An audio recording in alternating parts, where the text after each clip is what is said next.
Hiya, on the last video we did, we showed you how we made the model of the R101. Well, she's now complete and we decided now to carry on and make the mooring mast. Initially we were literally going to just make the mast itself, but things tended to get a little bit out of hand. We started with the mast by making the staircase, because it's such a prominent feature of the mast we didn't really want to not include it. And here's the original start of the mast on its original temporary base. That's all we were going to do to start with, but like I say, things got a little out of hand. As a working model, we used a small base just while the mast was built up from bamboo barbecue skewers for the legs and thin strips of balsa for the girder work.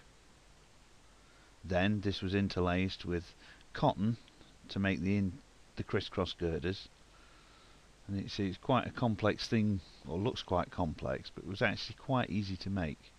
Balsa panels made the top part of the mast, a solid block of balsa for the very top, and of course a little piece of steel we had specially made for the mast. Then we sprayed it, first in primer and then in black, and then disaster. All the little cotton bits went furry, so they all had to come off and we had to do it all over again. Then we started making the buildings for the base of the mast. Here we can see the winch house, and we decided at this point we were going to make the whole mast site.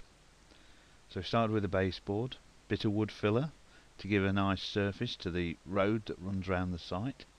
This was painted with roady coloured grey type paint, and we made the little buildings. Initially the buildings were going to have little painted square windows on, but I can't paint squares very well, so they ended up being a bit better than that. The grass came from model railway grass, a roll of model railway grass that covered the board nicely and goes nice with the buildings. As you can see, the windows were made out of photo paper printed windows, so they went on okay. The fences around the mast were made out of overhead projection sheet, which was sprayed with lacquer and got just a vertical bar pattern, and these made all the fences around the site.